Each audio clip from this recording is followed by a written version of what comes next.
Anons etdiyimiz kimi biz artıq studiyamızın qonağı ilə mövzumuz ətrafında maraqlı və önəmli bilgiləri sizinlə paylaşacağıq. Bilirik ki, Naxçıvanda sahibkarlığın inkişafı hər zaman diqqət mərkəzində olub və əsas mövzulardan biridir. İqtisadi təşviqlər, güzəştlər və yeni imkanlar sahibkarların işini asanlaşdırır, eyni zamanda biznesi böyütmək üçün mühüm rol oynayır. Bəli, studiyamızın qonağı ilə məhz biz bu güzəştlərdən danışacağıq, güzəştlərin nədən ibarət olduğunu vurğulayacaq, diqqətinizə çatdıracaq. Studiyamızın qonağı isə Naxçıvan Muxtar Respublikası İqtisadiyyat Nazirliyi yanında Dövlət Vergi Xidmətinin şöbə rəisi Zahid Qəmbərovdur. Sabahınız xeyir olsun Zahid müəllim, xoş gəlmişsiniz.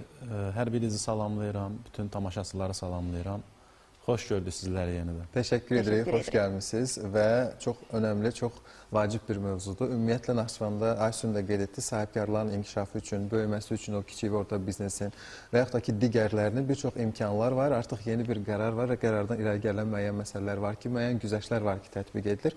Naxçıvanda sahibkarların üçün, onların inkişafı üçün təqdim edilən güzəştlərin əsas məqsədi nədən ibarətdir?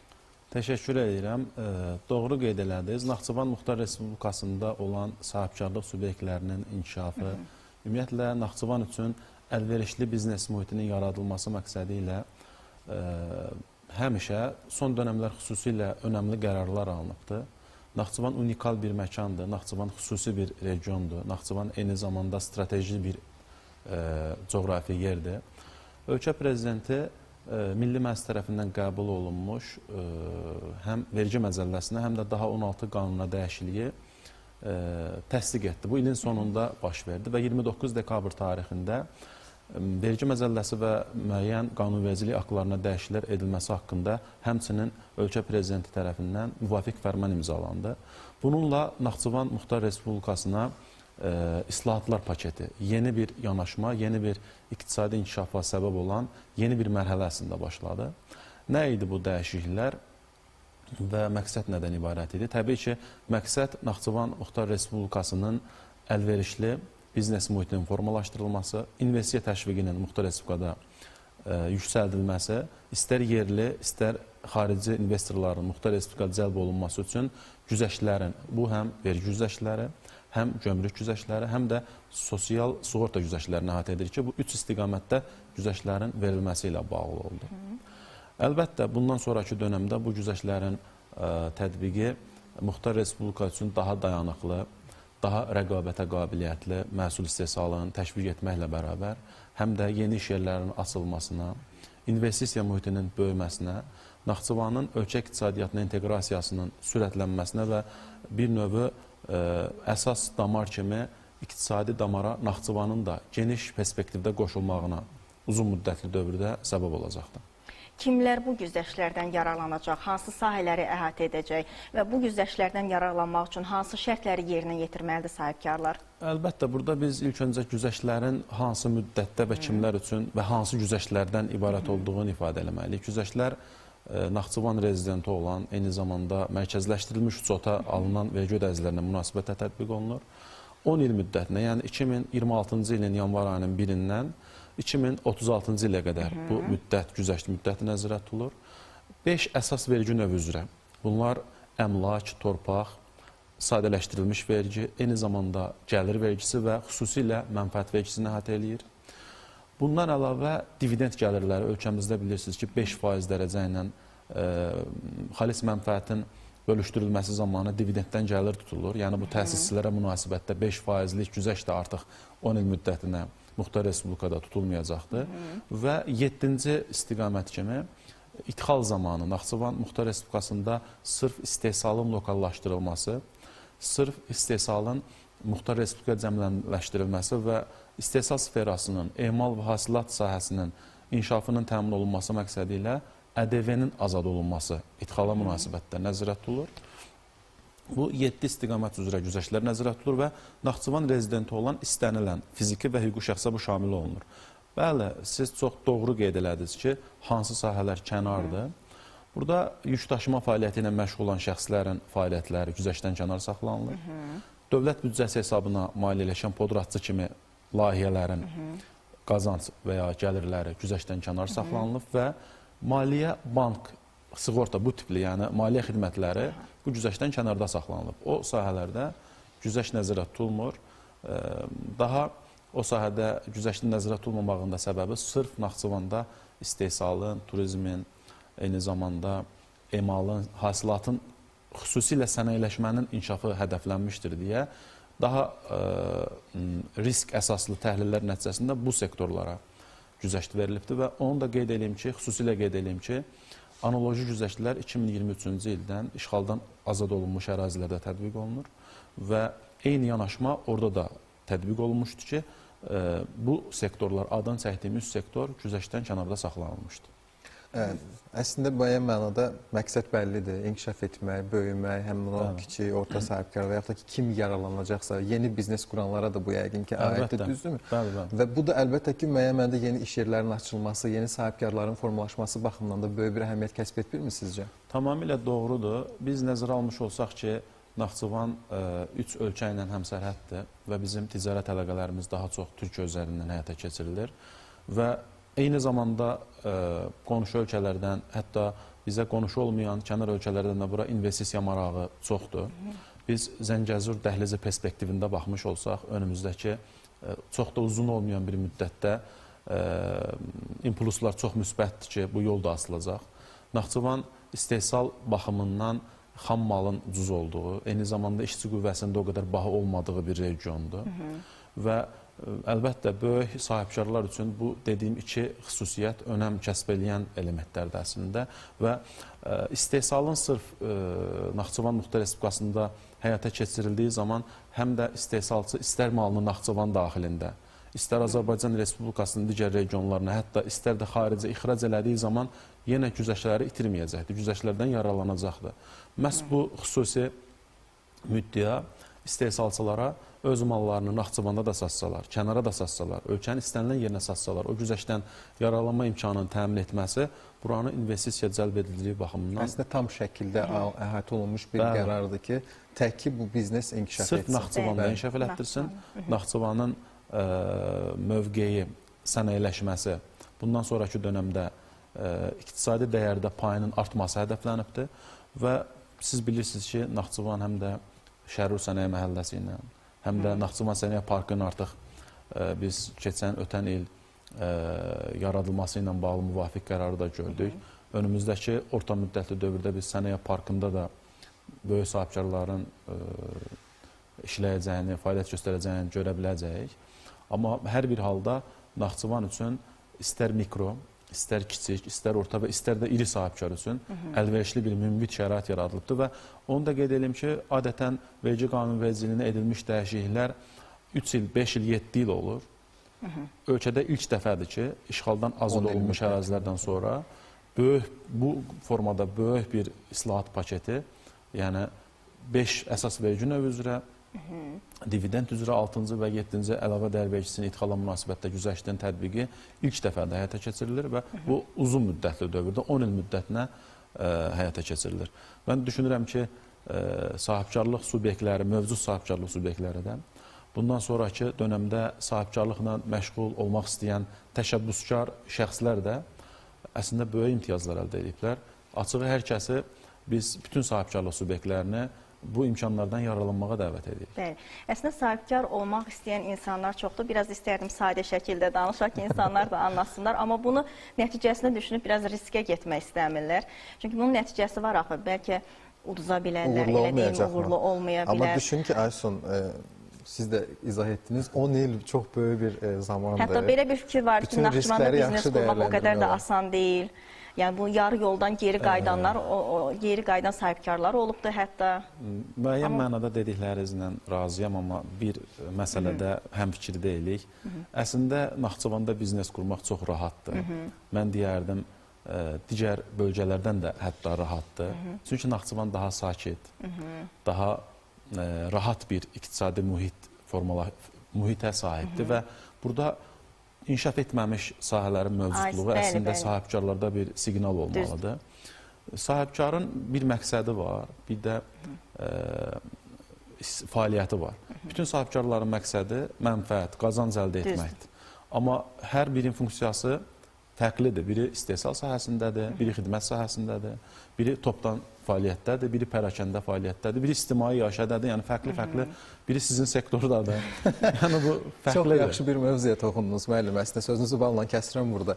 Bilirsiniz, sosial şəbəkələrdə siz də görərsiniz. Çox düzgün dediniz ki, Naxçıvanda biznes qurmaq çox asandır. Həqiqətən də belədir. Biz görürük şəhərdə bəzən çox gözəl bir anda müxtəlif sahələrdə iş qurulur və bir ay sonra, 2 ay sonra biz görürük ki, sosial şəbəkədə yazılıb Naxçıvanda hazır biznes satılır. Burada bir məsələ var ki, işi bilənin işi qurması və bu imkanlardan yararlanması 10 il müddətinə belə bir qərar alınıbsa və aidiyyatı qurum bütün güzəştləri, bütün detalları ilə sizə çatdırırsa, əl çatanlıq varsa, niyə də uğur qazanmayasan? O riskləri dəyərləndirmə baxımından çox önəmlidir. Bəli, o baxırsan o xəbərə yazır ki, Naxçıvanda hazır biznes satılır müəyyən qiymətə.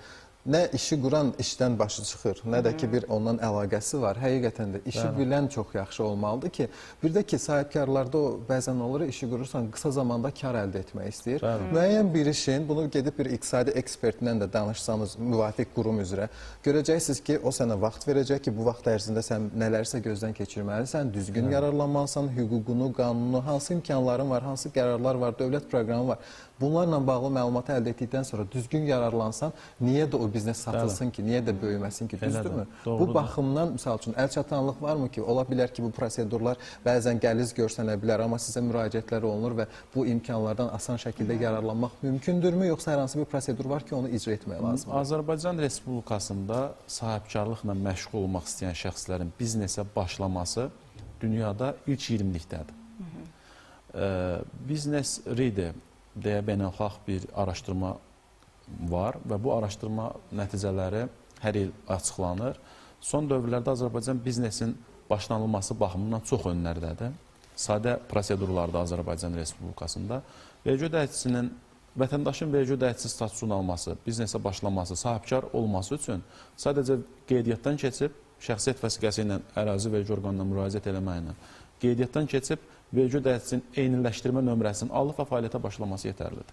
Artıq başqa bir prosedura ehtiyac yoxdur. Prosedur, əgər o nəzarət kassa aparatı istifadə edəcəksə, kassa qoymalıdır. Bir obyektdə bir fəaliyyəti varsa, bir obyekt qeydiyyat eləməlidir. Bu dediklərimizin hamısı bir gün içərisində baş verəcək proseslərdir.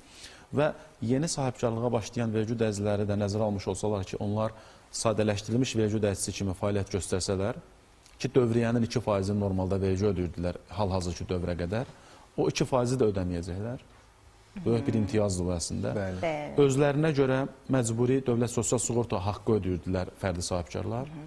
Ödəyəcəklər, gələcəkdə pensiya təminatı üçün o vəsait ödənməlidir, hesabda görünməlidir. Amma hər 3 ayın yekununda müraciət etməklə dövlət vergi orqanlarına həmin özlərinə münasibətdə ödədikləri məcburi dövlət sosial sığorta haqqı onlara dövlət büdcəsi vəsait hesabına geri qaytarılacaq, yəni subsidiyalaşdırılacaq.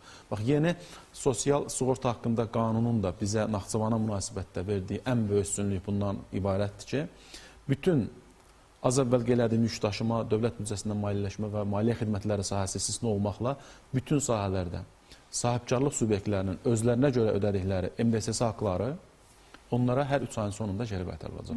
Bu da böyük bir üstünlükdür. Siz sırf kiçik mikro sahibkarlıq subyektindən biznesə başlama prosedurundan danışdınız deyə mən sadələşdirilmiş vergi rejimini və burada həm vergidən azad olmanı, həm sosial sığorta haqlarından subsidiyalaşdırma, nəticədə azad olmanı ifadə eləmək istəyirəm ki, bu da əslində təşəbbüskar olmağa böyük bir başlayan üçün çox gözəl bir imkandır, düzgün şəkildə dəyərləndirsək. Və siz sualınızın birində qeyd etdiniz, o biznes açılır, bağlanır. Əslində bu pis hal deyil. Bu işi bilən, bazarda həqiqətən də o fəaliyyəti bacaran, rəqabətə dözə bilən şəxslərin bazarda qalmağı, bacarmayan, bu işdə mövqe qazana bilməyən, həm pul qazana bilməyən, həm mövqe qazana bilməyən, reklamını düzgün qura bilməyən, işini düzgün apara bilməyən şəxslərində sadə formada desək, bəli, süzgəsdən keçib daha yaxşı rəqabətə dözümlü məhsul istehsal edən sahibkarların qalmağı əslində biz istehlakçılara da hər birimizə də sərf eləyən budur.